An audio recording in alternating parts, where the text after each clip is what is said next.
Vous avez la parole, mon cher collègue. Monsieur le Président, mes chers collègues, ma question s'adresse à Madame la ministre chargée des Transports. Le 6 septembre dernier, Monsieur Gilles Carrez, député du Val-de-Marne, remettait à Monsieur le Premier ministre son rapport sur le financement du Grand Paris Express. À cette occasion, la presse a rapporté plusieurs pistes de travail à l'étude, notamment la hausse de la taxe sur les surfaces de bureaux, la hausse de la taxe de séjour et la hausse de la taxe Grand Paris.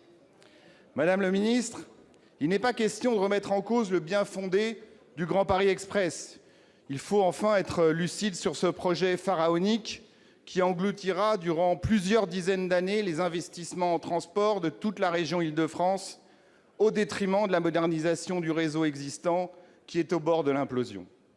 Pour rappel, ce projet dont vous avez hérité était initialement estimé à 26 milliards d'euros.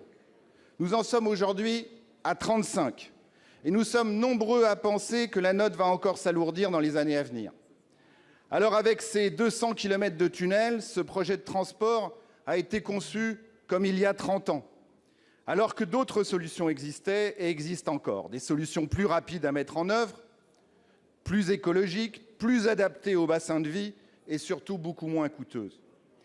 Par ailleurs, le compte n'y est pas pour les 5,5 millions d'habitants de Grande Couronne, ni pour les entreprises qui se battent pour se développer en périphérie de Paris et subissent la dégradation du réseau existant, notamment sur les lignes RER. Il y a urgence.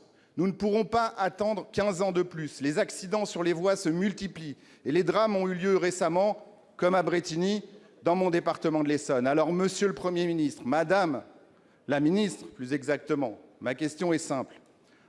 Envisagez-vous réellement d'augmenter la taxe Grand Paris, ce qui aurait pour conséquence de continuer à faire payer aux habitants et aux entreprises de grande banlieue des infrastructures de transport qui se développent quasiment uniquement dans la zone dense? Pour vous répondre, la parole est à Madame la ministre chargée des Transports. Monsieur le Président, Mesdames et Messieurs les sénateurs, Monsieur le sénateur Léonard, alors vous l'avez rappelé, le Grand Paris Express est un projet essentiel pour le développement de la région capitale qui va profondément transformer la vie de millions de Franciliens.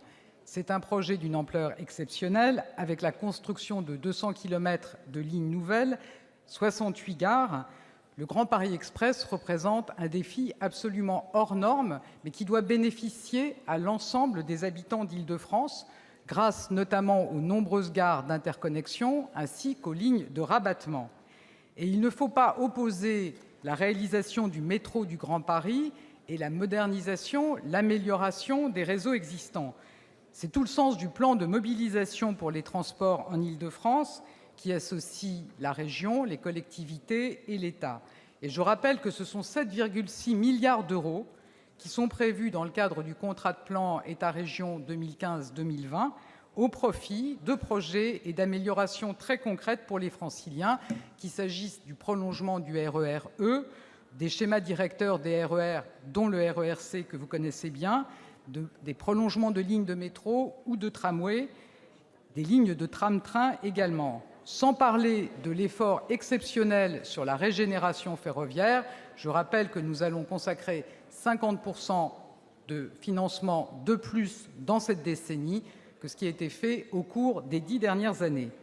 C'est donc un programme extrêmement ambitieux et nécessaire qui bénéficie à tous les territoires franciliens et qui est conforme à notre priorité, améliorer les déplacements du quotidien des Français pour donner à chacun la possibilité d'accéder aux emplois, aux services et à la formation. Je vous remercie. Merci. La parole est maintenant notre collègue Madame Cathy Apourceau-Poly pour le